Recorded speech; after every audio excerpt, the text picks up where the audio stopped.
aku yakin mesti korang curious. Apakah benda-benda baru yang best yang membuat Creative Factory ni masuk dalam segmen flagship? And of course, apakah benda-benda yang kurang menarik, tidak lengkap ataupun tidak sempurna dekat phone ni? So jom aku tunjukkan. Okay geng, masa Nothing belum announce sebelum ni flagship pertama daripada mereka, aku waktu tu macam dang it, aku happy dan curious macam mana lah rupa flagship tu nanti. Sebab akhirnya kita ada kompetitor yang baru dalam segmen flagship.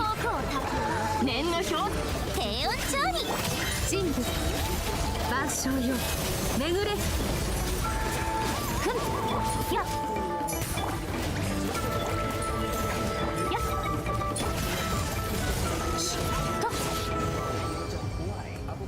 Kenapa nak tinggal apa kalau tak komposisi kamera kau macam ni? Berterak go pun. Kenapa tu? Lepas tu dia tak kemas. Besar tu dia macam kemo. Dia lain tau. Bukanlah aku nak merendahkan ataupun nak mengatakan yang lensa kamera dia ni susunan dia tu buruk. But I'm just stating the fact. And aku yakin mesti ada sebahagian ataupun sebilangan. Hikari kagayaku ga ii. O hirome da. Ren kikashi. Shokuzen ni amai mono o. Me no shita mo jinbu. 限界に沈めやっはっ yang tak kemas ni nampak gini tak ada masalah tafadhol masykur. Namun walau bagaimanapun aku tetap dengan pilihan yang Nothing sebenarnya saya tu dekat belakang ni design dia tengah lain kan. Macam korang lihat ni dia ada glyph matrix dalam bentuk pixelated. Dia ada pelbagai functionality macam tunjuk bateri, notification and banyak lagi dengan bentuk ikon yang berbeza untuk setiap fungsi. Aku perasan satu benda di mana functionality glyph matrix ni dia punya display agak sama, mirip dengan anime vision dekat ROG Phone 9 Pro. So far aku boleh cakap build quality dia memang flawless. グゲンセンさあ競争よ化身とな烈空星々よ静かに眠れやっと sub-brand daripada Nothing. And dalam tu aku ada mention atau lebih tepat lagi aku puji prestasi kamera dekat phone. Walaupun kamera placement dia tu agak terabur tapi kualiti gambar yang aku dapat agak amazing jugalah. So far Nothing Phone 3 ni memberikan aku hasil gambar yang clear, cantik, sharp, color dia pun accurate dan tak overexpose. 念の表像最高の一品よ低温調理世界を熱狂の渦に僕を立つ万象よ巡れはっふっふっ滅ふっ sebab HDR dia tinggi, cahaya dia tinggi walaupun dekat tengah panas. And kerana Nothing Phone 3 so untuk kamera aku bercakap dekat korang sejujurnya aku memang puas hati dengan kualiti dan juga hasil yang aku dapat sama ada video ataupun gambar. But ada satu benda yang aku nak kena ingatkan kepada korang. Ren kikashi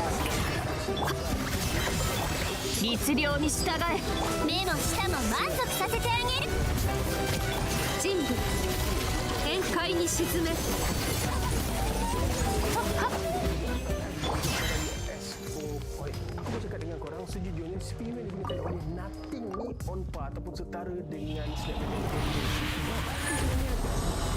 pada awalnya aku ingatkan Nothing Phone 3 akan menggunakan chip Snapdragon 8 Elite sebab itu adalah CPU yang kebanyakan flagship 2025 guna. However, unfortunately Snapdragon 8 Gen 4 sahaja. Namun kau tak perlu risau sebab phone ni still power lagi untuk handle any games yang ada dekat luar sana, even AAA mobile games, and packed with more than enough juice untuk buat kerja harian macam Netflix, YouTube, mendengar lagu, tonton video and banyak lagi. Dan of course seperti biasa Nothing OS still sama macam sebelum ni, clean, minimalistic, and for those yang memang big fan ataupun prefer stock Android memang sesuai dengan korang. But personally aku rasa semua tu dah jadi biasa, macam tak ada apa-apa. Semasa Nothing Phone generasi awal dilancarkan sebelum ni memang kita puji sebab 星と深夜無事今日の依頼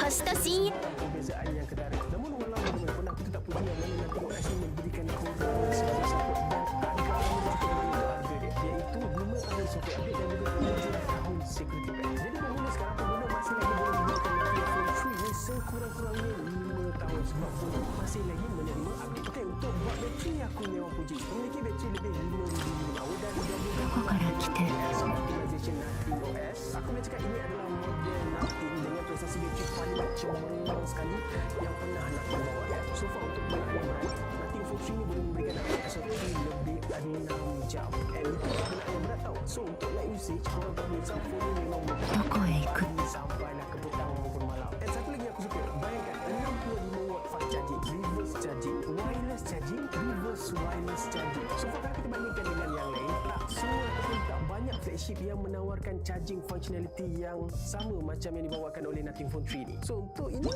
aku memang bagi thumbs up. Last but not least tu, korang kalau sana yang curious, Nothing Phone 3 ni dilengkapi dengan skrin AMOLED 6.67 inci, 120Hz refresh rate, ada HDR10+, 4500 nit peak brightness. Tapi ingat, bukan LTPO AMOLED tau. Namun dengan HDR10+, korang tak perlu risau in term of visual quality sebab memang top notch ketika korang tonton video dekat YouTube, movie dekat Netflix and even mobile gaming solution. Tapi aku perasan satu benda tau ataupun flaw dekat skrin Nothing Phone 3 ni, yang mana dia ada PWM frekuensi yang agak rendah, 960Hz saja. Malahan itu sangat rendah tau untuk sebuah flagship tahun 2022. Bukanlah aku nak cakap yang mata korang tu akan heavily affected kalau korang guna phone ni lama-lama. Cuma aku agak terkilan sebab sebuah flagship sepatutnya ada pulse width modulation yang jauh lebih tinggi instead of 960Hz sahaja, walaupun itu dah okey. So Nothing Phone 3 ni bukanlah sebuah flagship yang tak bagus, tapi pada masa yang sama dia juga bukanlah sebuah phone yang kita boleh anggap sebagai satu pilihan yang logik, bernas dan juga berbaloi dengan harga jualan dia. Aku tak nafikan phone ni memang unik, ada software support yang lama, skrin cantik, UI clean, zero bug, kamera cantik, tapi sebenarnya agak mahal untuk harga atas 3K. Sebab nilai sebuah flagship dekat Nothing Phone 3 ni bagi pendapat aku tak cukup kuat sangat. Bila kita bandingkan dengan pesaing rapat dia macam Xiaomi 15, Vivo X200, X200e, iQOO 13 dan banyak lagi, aku boleh cakap yang Nothing Phone 3 ni kalah tanpa bertanding in term of spec wise dan juga price to value ratio. But still, kalau korang sukakan design dia, nak phone yang stand out dan tak kisah sangat akan spek yang terbaik dalam kelas flagship, silakan. Tapi kalau korang jenis mementingkan nilai dalam setiap ringgit yang dibelanjakan, sebab 3,000 bukan sikit kot, korang juga akan faham maksud di sebalik tajuk Giga. If you hate flying as much as I do, we found some gear that might make it a little better. And while a bag won't solve all your problems, at least I didn't intend for this to be a pure performance gaming PC, but man, I honestly don't think I could have squeezed out more price to performance than this. I actually paid just under $750 for absolutely everything inside this build, and I'm going to show you exactly how you can do the same. I'm going to make this video and build as easy to copy as possible, so it'll include the full parts list, why I chose them, and a full benchmarking run. If you need more than that, like the cable management guide, or exact BIOS settings, or links to alternative parts, that'll be linked down below in the cheat sheet so you have everything you need. If it's your first time building a gaming PC, then we condensed down the 3-hour live stream where I built this one into just the PC building steps so you can follow along with that. So without further ado, this is my $750 pure performance gaming PC build guide for mid-2025.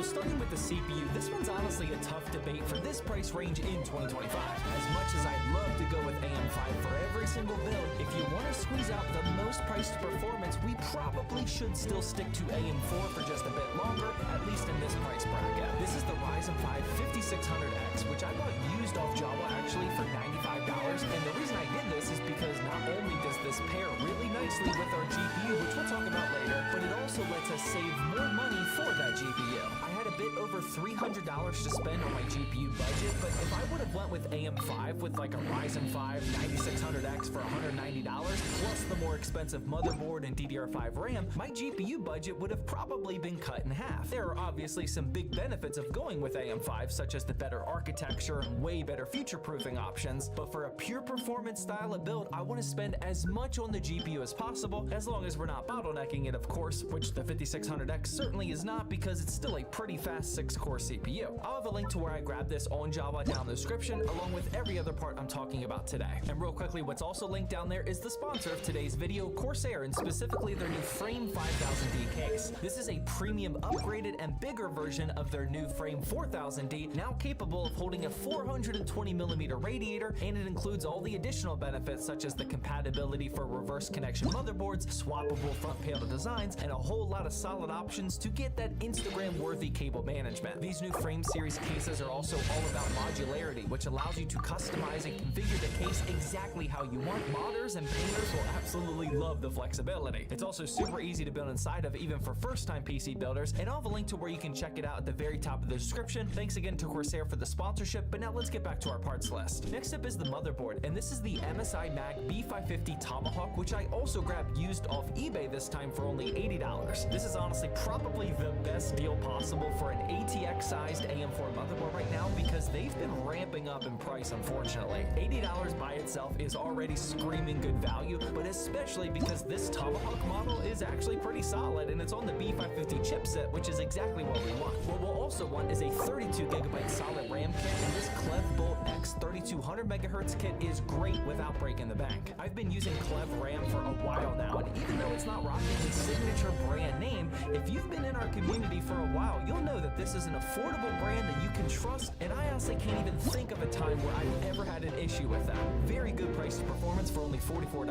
I also stuck with Clev for the SSD, and this is their Crass C910 1TB NVMe Gen 4, which only costs $54 brand new on Amazon. This one I'm not going to rattle off long about because I've talked about it in probably the last 5 or 7 videos, maybe more. It's simply fantastic for the price. I love the removable heat shield, and it's consistently the cheapest available Gen 4 SSD that's pretty reliable. And to polish off this motherboard prep, we have to keep the 5600X nice and cool, especially since it is an X model, which will ramp up higher and give us faster clock speeds if and only if we keep it cool. And this is the ID Cooling SE214 XT Black. This one costs $19 brand new on Amazon, and it's been a staple for budget builds for a few years now. It's not as clean as my preferred A410 Frozen model, but to keep this build under $750, I had to go with this one. We'll see in the upcoming benchmarking section that it had no problems cooling the 5600X. Moving along here, next up we get to the power supply, and this is the MSI Mag A650BN, which I paid $65 for brand new off Amazon. We couldn't go with a lesser wattage for this GPU choice today, but still, for this kind of money, this is probably as good as it gets unless you find a really good deal. It's an 80 plus bronze, non-modular, tier C rated unit, and if you don't already know, you can check out the new and improved PSU tier list over on zttbuildhub.com totally for free. In general, tier C units are fine for PCs under $1,000 in my opinion, but anything above that or with an RTX 40 or 50 series GPU, you'll want a tier B or tier A. We're also not using cable extensions since that would go against that pure performance mindset, although they definitely would have made it look a bit cleaner, which I do recommend doing if you are on a super strict arbitrary budget cap like I am.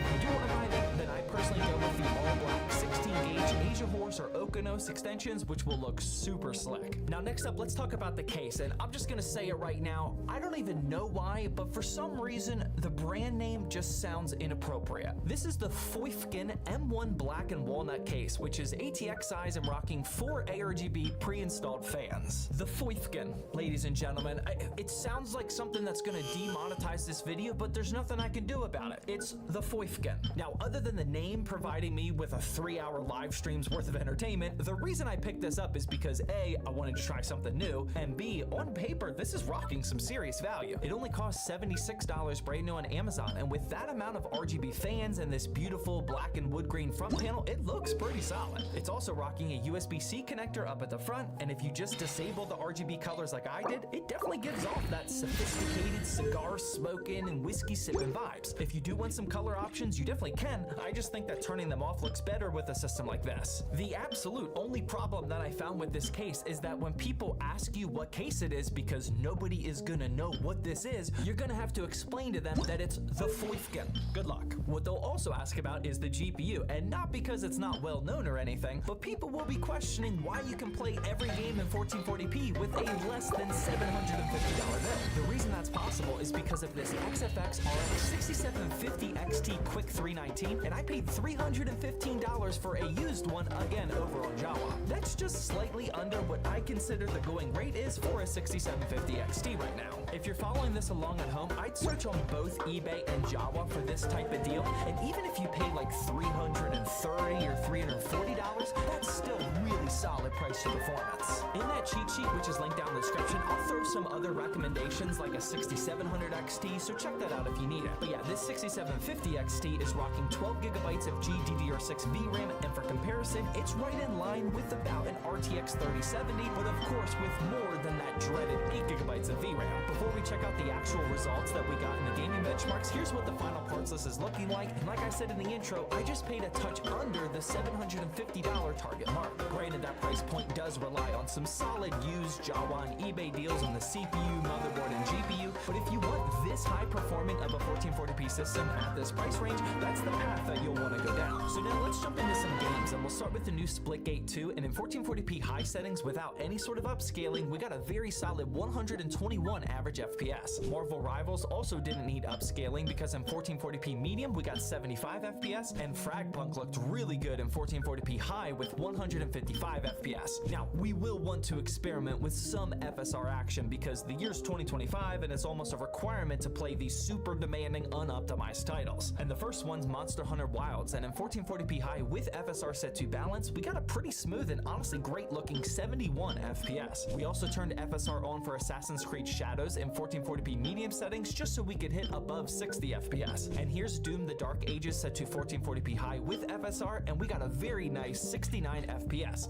Here are the rest of the games that we tested, and yeah, as you can see, every game is up there at playable frame rates in 1440p. And if you want to see a longer full gaming benchmarking run so you can see what these individual titles look like, the link for that video is down in the description and on the ZTT Extras channel. We've actually been releasing all sorts of content over there lately, such as the condensed down live streams, these full benchmarking videos, funny clips from the live streams, and even a gaming art piece that I just worked on. If you want to drop a sub over there as we're trying to push to hit 100,000 subscribers, that would be much appreciated. Now, the other thing we definitely want to take a look at is the cooling performance, specifically with the 5600X underneath this ID cooling CPU cooler, as well as the 6750 XT inside the Feuchten. Here's Fortnite running at 1440p Pro settings above 200 FPS, and as you can see, both the 5600X and 6750 XT are at a very impressive low 60 degrees. Here's Rust, where I finally convinced our benchmarker Sam to do something more interesting than just smashing rocks every single time, and both the CPU and GPU are at or below 60 degrees. And in Black Ops 6, where the GPU load percentage is at 99% the entire time, it was still staying under 60. So yeah, this was a sneaky, absolute peak price to performance build, and as long as you're willing to buy used components, it's very easy to copy and build for yourself.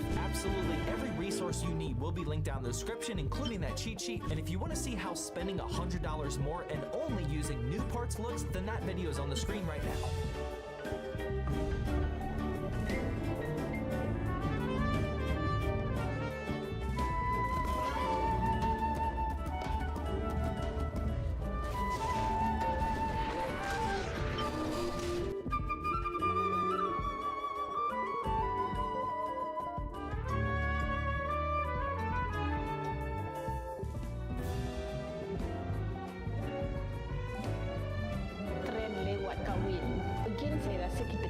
statistik lah kan, tapi saya fikir agaknya ada penambahan bilangan orang-orang kahwin lewat kan. Patut tak kahwin lewat? Patut tak tumpu satu benda je? Saya rasa kehidupan kita ni sebenarnya adalah kehidupan yang pelbagai. Kita tak fokus kat satu benda je dalam hidup ni. Kita jadikan itu alasan je. Nantilah habis bayar kereta baru nak beli rumah. Itu alasannya kan, sebab ada orang bayar kereta dengan bayar rumah serentak, right? Teknologi je tak. Satunya saya fikir mungkinlah orang semakin takut nak kahwin kot, jadi dia gunalah alasan tumpu pada kerja kan. Ataupun saya fikir yang lagi penting jodoh ni tak adalah, kalau dia ada jodoh sebenarnya dia kahwin je kan, tak kisahlah kerja tak kerja, siapa dia tak nak kahwin kan. Tapi mungkin jugalah media sosial ni kadang-kadang menakutkan kita tentang perkahwinan lah, nampak macam banyak side buruk tentang perkahwinan kan, menyebabkan orang takut nak masuk dalam dunia perkahwinan. Tapi dalam masa yang sama pun saya fikir ada banyak unsur-unsur luaran yang mula sebenarnya mengheret kita jauh daripada Islam, dengannya menunjukkan bahawa being single is much better than kahwin. Kahwin adalah sunnah. So bila you buat sunnah, bila you berkahwin kerana Allah. Mana mungkin Allah biarkan you, mana mungkin Allah terlangkupkan hidup you, mana mungkin Allah terbalikkan hidup you kan. Adalah bantuan-bantuan daripada Allah. Career ni takkan sudahlah, Hari ni you masuk jadi kerani, nanti jadi supervisor, nanti jadi manager, nanti jadi whatever lah, bertambah-tambah lah, dia takkan stop kan. You kena letak satu had lah that you nak settle down kan, nak bertanggungjawab, nak bina keluarga, nak ramaikan lagi ummah, I think semua orang perlu ada tu lah. Shouldn't jadikan career sebagai barrier untuk tak kahwin lah. Kita boleh buat pelbagai benda dalam satu masa actually, Ada ramai kan orang kahwin, career dia makin bertambah baik kan. Bukanlah macam kajian menunjukkan 100% orang yang berkahwin career dia tak meningkat kan. There's no such thing kan. Jadi boleh je kahwin dan career meningkat. Perkahwinan ni sebenarnya kan bagi kita stability tau. Saya perempuan, tapi saya dah tua lah, katalah saya version muda kan, dah kahwin ni bagi you stability. Sebab bila you kahwin, you jadi lebih confident untuk deal dengan orang-orang sekeliling you, because there's no romantic no romance anymore. You deal as saya isteri orang, saya professional, saya bekerja kat sini, saya ada idea, you ada idea, kita bincang pasal idea. Kita dah tak payah melarut-larut lagi, dan orang pun tahu barrier dia dekat kita. You nak murah isteri orang, come on, you won't do that unless you isteri orang pun malayan you memang cari isteri orang lah. Lepas tu sebagai suami, bila you bekerja kan dan berkahwin kan, you tahu that you bekerja ni is sunnah, because you cari nafkah untuk keluarga you kan. You lebih berazam untuk bekerja lebih baik, you lebih amanah, you bekerja dengan lebih kuat because you nak tunjuk contoh ke anak-anak you, Kahwin ni bagi kita stability, and then of course sexual ni kan benda yang memang fitrah manusia. Jadi your sexual pun dah terjaga because you ada orang yang halal, isteri ada suami, suami ada isteri. So perkahwinan ni actually stabilkan kita. Tapi macam saya kata, kita kena berlaku banyak lah pada perkahwinan. Pelaburan kena ada, kita kena tahu perkahwinan tu apa, kita kena bertanggungjawab. Perkahwinan ni bukan sekadar takut buat maksiat. Perkahwinan ni besar isu ni. Once you nampak perkahwinan tu sebagai sesuatu yang menstabilkan you, ada many people want perkahwinan. Tapi of course lah, jangan letak syarat. Saya kahwin tak ada masalah. Semua perkahwinan ada masalah kan, tak kisah you kaunselor ke Perdana Menteri ke, you siapa ke, marriage memang akan ada masalah. Bagaimana you menangani masalah tu penting. Kalau ada peluang kahwin, orang yang nak kahwin tu pun orang yang bagus, orang yang betul, you nak teliti, kahwin je lah. Career tu kalau Allah izinkan berkembang, berkembang. Kalau Allah tak izinkan berkembang, tak kahwin pun tak berkembang. Ramai orang bujang career tak berkembang. Macam tu lah. Buku sebelum berdua, bahagia bukan hanya dengan cinta. Normalizan lagi, saya tak penulis dia. Saya adalah license dan register counselor. Saya baru saja tonton filem Superman, dan saya boleh kata ini adalah filem Superman yang paling terbaik pernah saya tengok. Superman adalah filem pertama dalam DC Universe dan diarahkan oleh James Gunn pengarah yang dah bagi kita one of the most successful trilogy yang pernah hadir, dan banyak lah. Saya bagi filem ni sebanyak 9/10 bintang. Almost perfect, tak ada cacat celah. Adalah sedikit, tapi itu kejap lagi. Baik, kenapa saya bagi dia hampir perfect? Sebab ini bukan hanyalah filem Superman, tapi dia adalah filem comic book Superman. Filem ni betul-betul ambil inspiration straight daripada All Star Superman, daripada Grant Morrison tu, dan komik Superman tu is the best. Tak ada banyak kesalahan pun yang saya boleh kata dalam filem ni. Minor lah, bagi saya minor adalah mungkin CGI dia nampaklah ketara. Bukan semua, kadang-kadang, tapi overall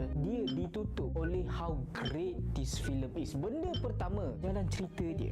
Dorang dah tak lagi buat origin macam mana Krypton meletup, kapal tu jatuh dekat farm, diracekan oleh Pa and Ma Ken, dan kemudian kita nampak Superman tu bersana. No, tak ada dah. Diorang straight 3 tahun selepas Superman ni dah hadir dekat dunia ni tau. Dan the conflict, kewujudan Superman tu adakah baik atau buruk untuk dunia ni. So itu adalah basically plot filem dia lah. Filem ni durasi dia 2 jam 15 minit. Jalan cerita dia sangat-sangat menarik. Plot dia tak mendata, dia ada ups and downs, ada emotion, ada suka, ada gembira, ada sedih, ada bengang. Filem dia ceria, filem dia fun. Kali ni memang betul-betul it's a funny punya Superman, but in a good way. Dan filem dia sangat-sangat colourful. Warna kostum dia menyelah setiap alien yang dorang kawal tu. Dan kemudian saya nak bagi props dekat pelakon-pelakon dalam filem ni.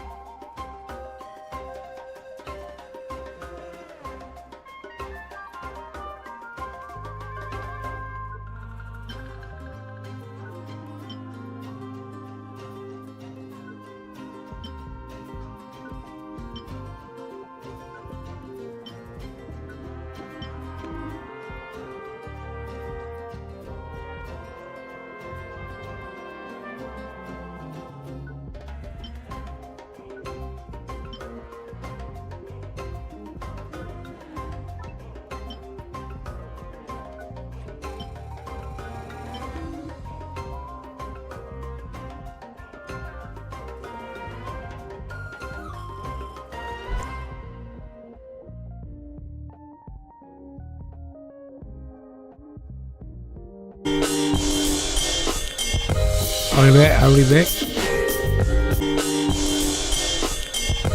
I'll be back. I'll be back.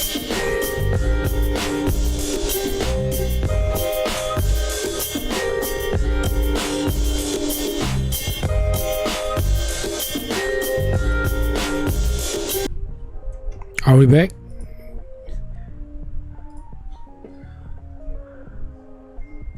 Can you hear me?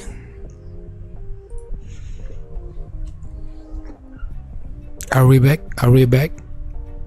Mic check 1 2 1 2. Mic check 1 2 1 2. If you guys heard me, send me something so that I know we are live. Not live. We are currently live again. Oh my god, we got 6 viewers. Damn. Yeah, thank you guys. We were blessed. Chacha man, are you still there? Should we take it? No, I don't think so.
Hello.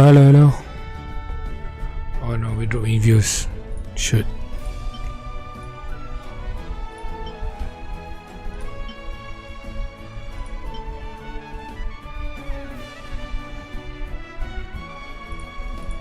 Yang terutama sekali bagi Colin Sweat sebagai Superman, dari awal-awal lagi masa diorang announce yang dia akan jadi Superman, beratus malah beribu orang hentam dia. Ini siapa? Apa filem yang dia pernah buat? Mana Henry Cavill? Dan bila saya dah tengok, I can confirm lah he's Superman. Saya bukan dish dekat Henry Cavill punya Superman, tak Saya pun sangat-sangat suka dengan Henry Cavill Superman. Tapi saya anggap Henry Cavill Superman adalah Elseworld Superman. He's moody, he's brooding, he's dark. Tapi yang ni, dia opposite. Dia sebagai Clark Kent ada cocky dia, ada pelik dia. Tapi dia sebagai Superman sangat-sangat baik. sangat-sangat innocent. Kemudian orang jahat dia, Lex Luthor. Dia ni memang majibai betul.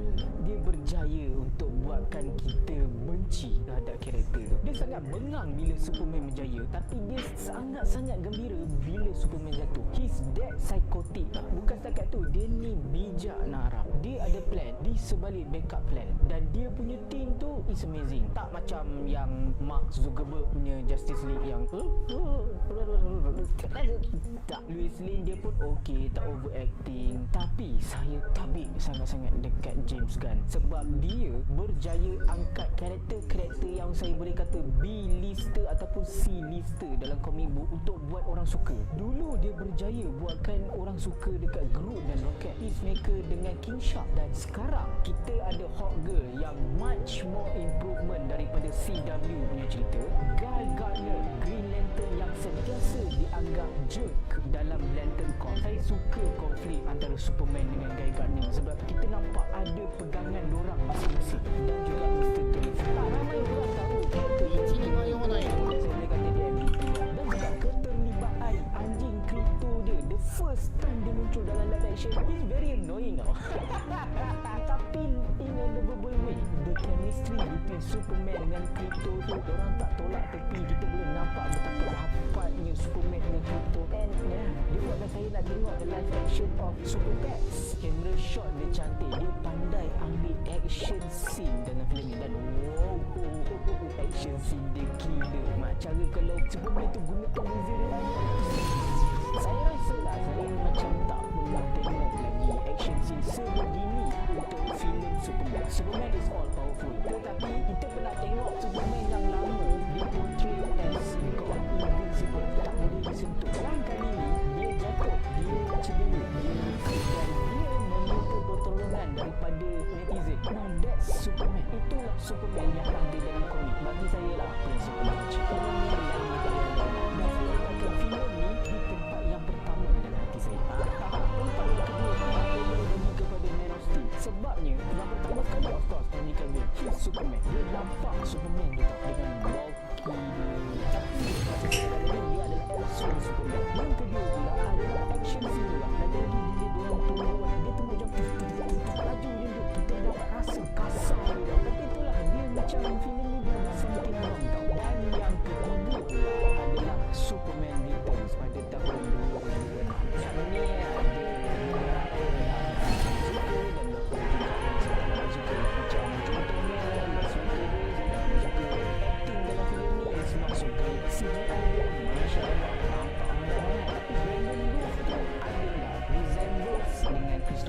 punya Superman. So itulah dia saya punya ranking untuk filem Superman ni. So kalau korang nak tengok filem ni, saya tengok di IMAX dan juga Fox.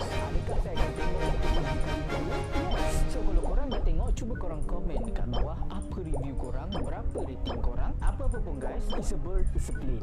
It's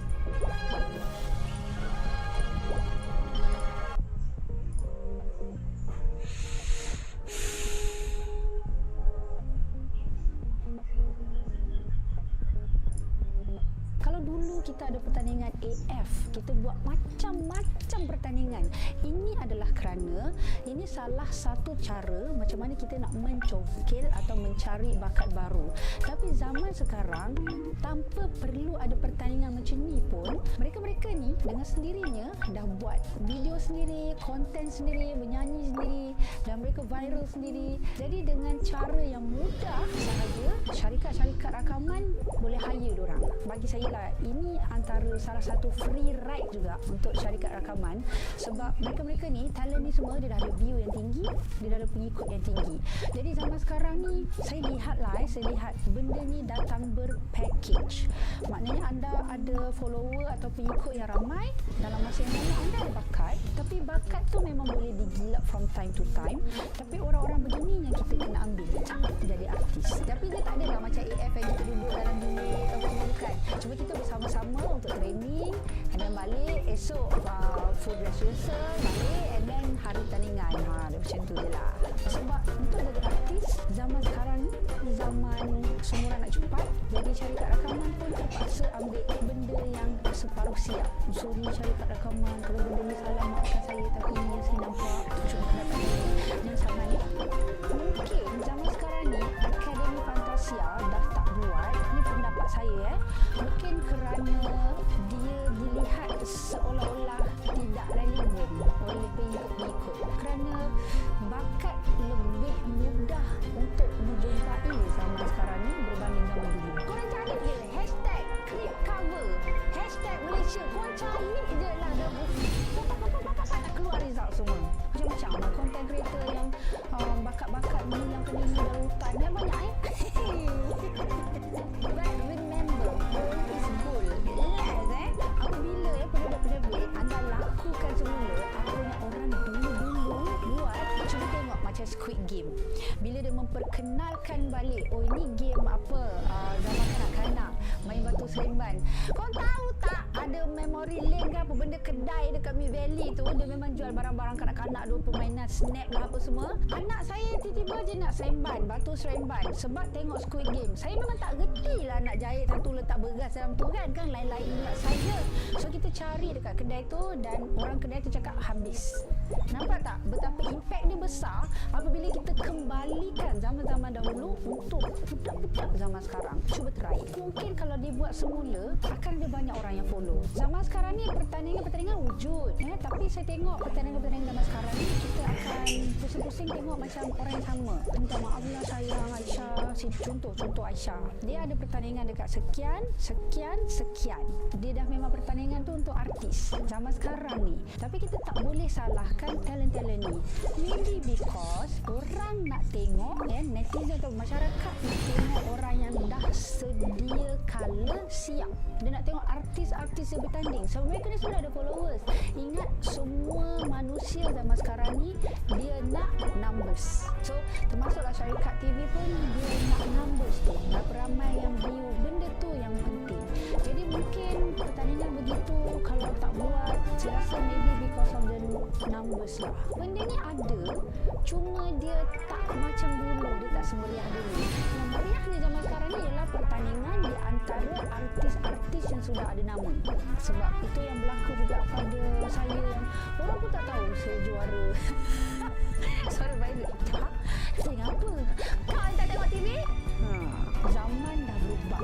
Okay? Kita sebagai guru, kita kena selalu study method untuk mengajar sesuai dengan perubahan zaman. Tak boleh ajar budak-budak zaman sekarang sama macam saya ajar budak-budak yang 10 tahun yang lepas. Jadi bila semua benda dah berubah, begitu juga bakat-bakat baru dalam industri. If you hate flying as much as I do, we found some gear that might make it a little better. And while that won't solve all your problems, at least it'll ensure you don't forget to pack your underwear. So, let's check it out. Imagine you're traveling with a single bag. Unheard of. You don't have to deal with checking in your luggage because the BagSmart Blast Pro 40 backpack is a pocket hoarder's dream. Packed with smart organization, it's got hip, chest, and even load lifting straps that are typically only found in hiking bags. So even if you can't decide and just pack your whole wardrobe, at the very least, you won't be complaining about back problems anytime soon. It feels like ripstop nylon, plenty of pockets will go through later, and a hint of that mint green pop of color. It's not as stealthy as I would personally prefer, but it's still rotation nonetheless. This bag looks like a tank, and there's little left to it. Y2K zippers is a surprise, given the bag is just over $100 only. They're smooth like butter, and while not completely waterproof, we tested it to ensure that if we got caught in the rain, it shouldn't be an issue inside. A few other key features include hidden RFID pocket to avoid any sneaky links. Try to pop a few of your credit cards, as they can fit my solo hand inside, so you can store your credit cards and other IDs, passport, phone, and extra cash, as no one would even suspect it's sandwiched between your back. However, However, you can have a luggage replacement if you didn't get as much space as one. Thankfully, their clamshell opening of the main compartment gives you a full view of everything you've packed, so not only is it quick to get in and out, it's easy to store everything back in place when it's time to go. And let me tell you, knowing exactly where your deodorant, underwear, and pajamas are without having to dump everything out to get it is super clutch, and you're halfway around the world. You're packed up, nothing feels loose, the 3 grab handles make it easy to carry, and when all tightened, you can feel the padding working overtime for you. So diving straight into what we're carrying in the first quick access pocket on top, a packable clothing hanger by ENG. Not something I thought I'd ever say, as I guess you never know when you need to keep your shirt wrinkle-free. Having a hanger that fits in your pocket but then transform into a full-size bottle is actually clutch. Now, I wouldn't throw your winter jacket on this, but it is made of a pretty tough plastic, so it's perfect for your favorite pair of underwear you refuse to throw out. And when done, bang bang boom, fitting in the palm of my hand. Speaking of traveling, while BagSmart keeps your physical gear safe, you're pretty naked in the digital world. Whether you're connecting to public Wi-Fis or just trying to access your bank account back home and they think you're some stranger halfway across the world, it can be tricky. So thanks to Surfshark VPN for sponsoring this segment and providing a simple and affordable solution to prevent that headache to begin with. Basically, you can trick the interweb into thinking you're digitally somewhere else in the world, which is super useful when traveling. We'll still have access to your shopping apps, gaming in specific regions, and streaming sites with movies and shows that may be locked to specific countries only. Unlike other services you pay for, you just need one Surfshark account and you can log in and use it unlimited across all your devices. Plus, they have 3,200 servers available to access in over 100 countries, so you won't have any issues pretending to be digitally located somewhere else in the world. Plus, your subscription also includes the other services like my favorite, Alternative ID, creating a completely separate digital copy of you, so you don't have to use your real names, addresses, and even emails. They also include antivirus and even data breach notifications too, letting you know when your data may have been leaked. So basically keeping you safe online in every corner of the internet. The best part, if you end up not needing it, they have a 30-day money-back guarantee. Head over to surfshark.com/accessorizeme or use code accessorizeme at checkout to get 4 extra months of Oh, great. Let's get This pocket flips fully open, allowing you to see everything inside, along with a split zipper pocket, holding some of our daily essentials, but also this, which I wouldn't take flying, but it is a conversation starter for trips to foreign cities or something. It's a simple, but extra short. Okay. Yeah, you heard that right. I'm not exactly sure if it's officially from Zippo or if it's a custom made, but it's vintage and one of the coolest things I carry that everyone asks about, which is kind of the point. Sometimes you just need something interesting to inside the pockets. And that alone could be enough reason to take this with you, because you can still use this HP pencil. Thankfully, it's also still just as fun to fidget with too. The pocket flap is held open thanks to these sidewalls, ensuring nothing can go wrong grabbing your goodies. Like this, a really tiny towel that is actually a pretty useful size. It's for your face, and so just clean up the spill. The quick drying material works shockingly well, given how thin it feels. It's sort of like a fancy microfiber cloth, but its details like a tiny clip sewn in, so you can hang this off your bag or pants and have a sweat towel ready to deploy at all times. However, folded and packed away, it takes up less space than a set of AirPods. Although, comment down below if you think this is average size still. Plenty of space left inside for the important gear, and also some Oh. The matte black finish is always a nice bonus too. Buttons are clicky, shoulder buttons placed comfortably, and also dual joysticks, which is rare for such a small device. Packed with over 30 emulators, you can upload all the ROMs that you obviously need. 念の表じゃじゃーん食前光り輝くがいい星々よ静かに眠る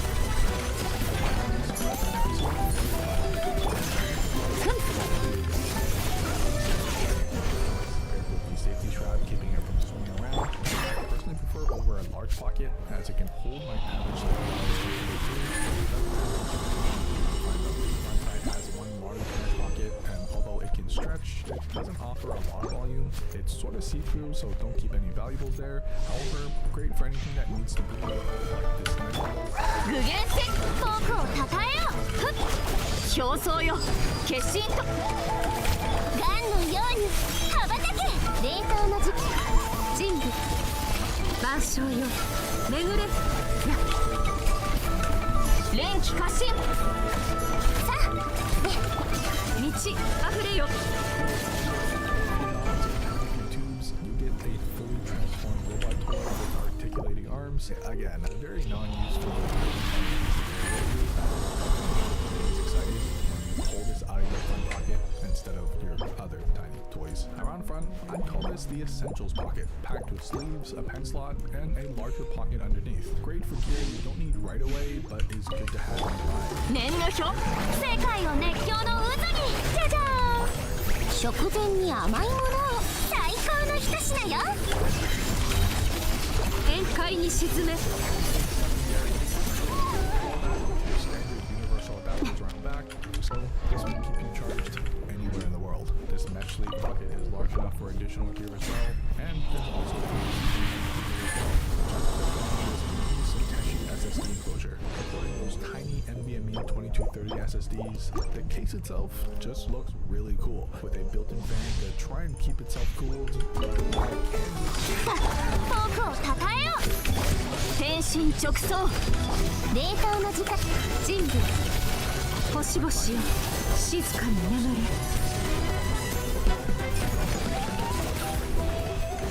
It doesn't stretch as much, but is fairly deep and spacious still. More than enough to hold my cutlery.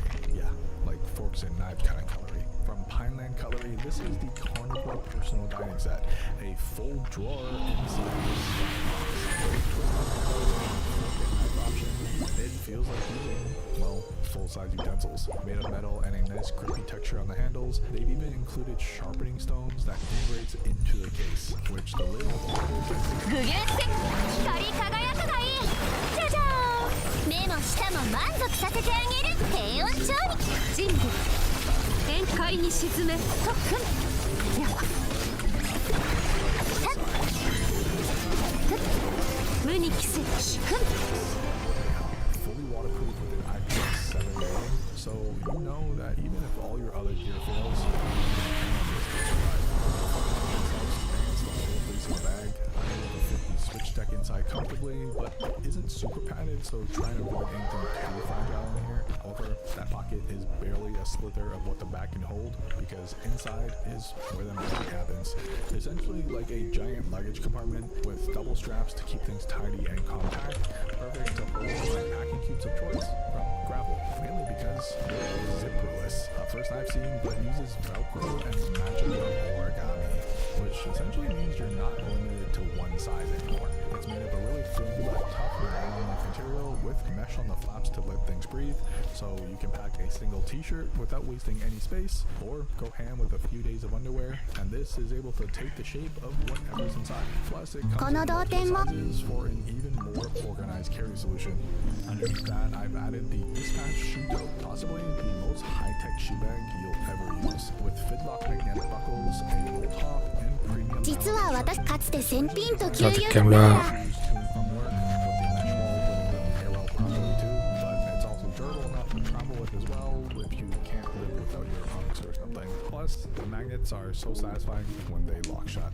When the main compartment is empty, the soft walls of the bag don't have much structure, which is great if you don't want to look like a turtle when it's empty and it doesn't stick out.